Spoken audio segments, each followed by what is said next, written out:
Jinping this morning. President Xi trying to ease some of those trade tensions with the U.S., promising to lower import tariffs and to open China's economy. Well, have we heard that one before? Is now any different? Joining me right now, National Taxpayers Union Senior Fellow Maddie Duppler. Maddie, good to have you here. Are you encouraged?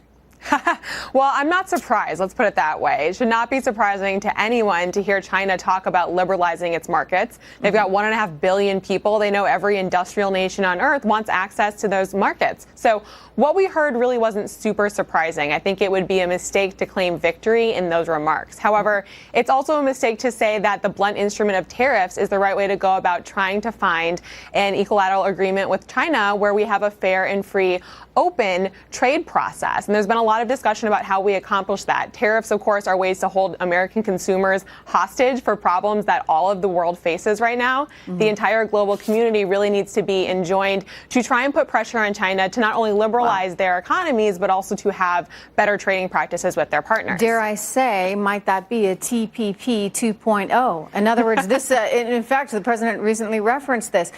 We tried to hold China more accountable by creating a trans-Pacific trade partnership in which we would have joined forces with other countries over there and said, okay, China, you know, if you want to do business with any of us, you're going to have to play by the rules. We didn't do so, and now we're kind of going it on our own. That said, Maddie, we are their number one biggest customer. So, yes, I hear you in that it hurts average Americans, and, you know, we don't quite have the threshold for that kind of pain that maybe a Chinese regime does, because they're there no matter what, where we can vote our folks out. But nonetheless, we do have power that we have not used.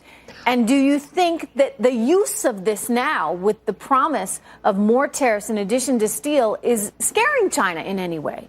I think there's certainly a scare tactic here, but I would argue that tariffs should only be that, a scare tactic, because tariffs in practice are a tax on consumers. And you're right, you know, we have democracy here, which China does not. They have not only don't have a democracy, they have a centralized economy. So they have far fewer elasticities in their economy like we do here in the United States. But we also have global supply chains. We might be the number one partner for China, but we want to be the number one partner worldwide. So what we need to be focused on here in the United States is making sure that America is the number one place to do business. That means having American businesses stay here and invest here, which they're starting to do thanks to the tax reform bill that was passed into law last year, but also bringing businesses from around the world to be domiciled in the United States, to hire American workers, and to give American consumers broad choice. Let me back up. I agree with everything you just said. Okay, but back to China for a second.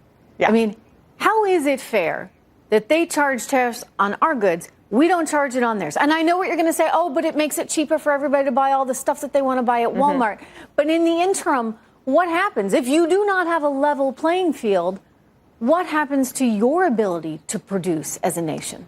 Well, I would argue with the notion of a level playing field being that we can charge the exact same thing for every product. We don't make every single consumer good here, and that's okay, because what we do is build processes here, build industrial mechanics that allow us to not only produce products, but to trade globally. And that's not just with China. That's with every country in the world. What do you do when they start stealing all your intellectual property and they start stealing your technology? So that, Trish, I'm with you. I'm totally with you. In other words, it's great that we do it, but if they can do it as well because they steal it from us, then where do we wind up? I agree. I believe that we need extremely strong protections for intellectual property. This goes back to what we were talking about before, where the United States, as a democratic nation, has very strong protections for our IP, and we need to export those around the world. China has long been a villain in this cause, and they need to be held to task for that. And I completely agree. I do not believe that brash tariffs are the way to accomplish that. We need to have a global community putting pressure on China, and something like the TTP would be a way to do that. Then you got to get everybody on board, and you know it's a headache.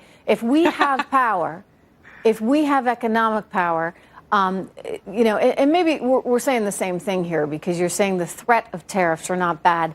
Tariffs in action are kind of bad.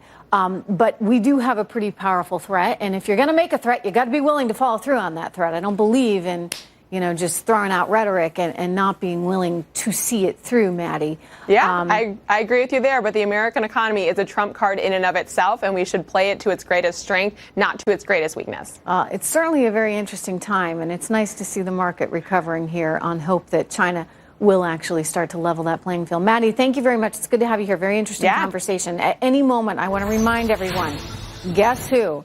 Facebook CEO Mark Zuckerberg is going to be there on Capitol Hill. He